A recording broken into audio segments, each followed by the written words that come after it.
GK kids. प्रिया और जादुई चिड़िया। प्रिया एक बहुत सुंदर सी बच्ची थी। वह अपने माता पिता के साथ पहाड़ों में रहती थी। प्रिया के पिता भेड़ बकरियों को चराने के लिए ले जाते थे। शाम तक वे उन्हें वापस ले आते थे। इसके बदले में गांव वाले उन्हें कुछ पैसे देते थे, जिससे उनकी गुजर बसर हो जाती थी। एक दिन प्रिया ने अपने पिता से जिद की कि वह भी पहाड़ पर चलेगी। उसके पिता ने प्रिया की बात मान ली, लेकिन उससे कहा, बेटी मैं तुझे ले तो जाऊंगा, लेकिन तुझे मुझसे वादा करना होगा कि तू अकेली इधर उधर नहीं जाएगी। प्रिया मान जाती है। प्रिया के पिता उसे गोद में उठाकर दूसरे हाथ में लाठी लेकर भेड़ों के साथ पहाड़ों पर चढ़ने लगते हैं। पहाड़ पर पहुंचकर वे थक जाते हैं। पहाड़ों के पीछे एक बड़ा सा हरी घर का मैदान था। सारी भेड़ें वहीं घास खा रही थी। प्रिया को उसके पिता ने कहा, बेटी यही मैदान में तुम भी खेल लो, कहीं दूर मत जाना, मैं कुछ देर आराम कर लूं। प्रिया ने देखा वहां पर बहुत से फूलों के पौधे थे, जिनमें सुंदर सुंदर फूल लगे थे। प्रिया वहां से फूल तोड़ने लगी। तभी उसे कुछ आवाज सुनाई दी, हमें बचा लो, हमें बचा लो। यह आवाज सुनकर प्रिया डर गई। वह दौड़कर अपने पिता के पास जाने लगी, लेकिन उस आवाज में इतना दर्द था कि वह उस दिशा में चल दी जहां से आवाज आ रही थी। वहीं पास ही में प्रिया ने देखा एक छोटी सी सफेद कपड़े की पोटली पड़ी थी। वह पोटली के पास गई तो पोटली हिलने लगी। उसमें से आवाज आ रही थी, हमें आजाद कर दो, हमें बचा लो। प्रिया ने डरते डरते पोटली खोली। पोटली अभी पूरी खुली भी नहीं थी कि उसमें से 3-4 रंग बिरंगी चिड़िया उड़कर बाहर आ गई। प्रिया डर गई, लेकिन उनमें से एक चिड़िया ने प्रिया के सामने आकर कहा, डरो नहीं, हमें तुम्हें नुकसान नहीं पहुंचाएगी। चिड़िया को इंसान की आवाज में बोलते देखकर प्रिया ने डरते हुए कहा, तुम सब हमारी आवाज में कैसे बात कर रही हो? एक नीली चिड़िया ने कहा, हम दूर देश की राजकुमारियां थी। एक जादूगर ने हमें यहाँ कैद कर रखा था।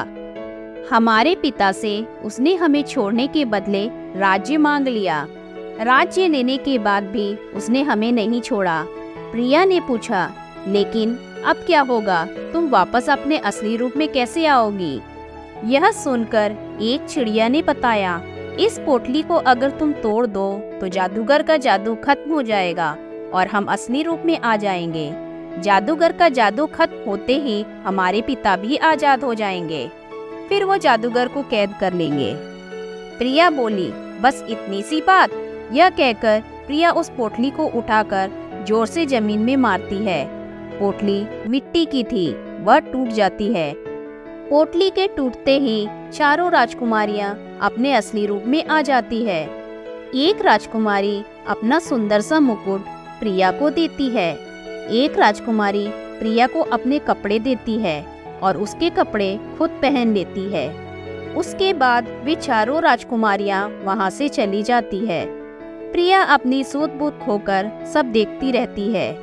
कुछ देर में उसके पिता प्रिया के पास आते हैं। वे देखते हैं कि प्रिया बहुत सुंदर कपड़े पहने और सोने का मुकुट लगाए बैठी है, तो वे उससे पूछते हैं कि ये सब कहाँ से आया। तब प्रिया उन्हें सारी बात बता देती है। यह सुनकर प्रिया के पिता बहुत खुश होते हैं कि उनकी बेटी ने बहुत नेक काम किया है। शाम को दोनों घर आ जाते हैं। इस घटना के कुछ दिन बाद राजा के सिपाही उनके घर जाते हैं। प्रिया के माता पिता और प्रिया को साथ ले जाते हैं। राजा के दरबार में उनका बहुत मान सम्मान होता है। राजा उन्हें अपने राजमहल में रख लेते हैं। प्रिया अब पूरा दिन उन राजकुमारियों के साथ खेलती रहती थी। लेकिन कुछ दिन बाद प्रिया बहुत उदास रहने लगी। उसका कहीं भी मन नहीं लगता था। एक दिन राजा ने प्रिया के पिता को बुलाकर इसका राज पूछा, तो उन्होंने कहा, राजा जी आपका महल बहुत सुंदर है, लेकिन हम लोग पहाड़ पर रहने वाले हैं। हमें यहाँ घुटन महसूस हो रही है। वहाँ टूटे घर में भी बहुत शांति थी। प्रिया भी पहाड़ों को याद करके उदास हो गई है। राजा उनकी बात समझ जाता है।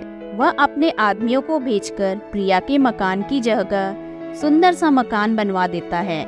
उसके बाद राजा बहुत सारे उपहारों के साथ उन तीनों को विदा करते हैं। प्रिया अपने घर पहुंचकर बहुत खुश हो जाती है।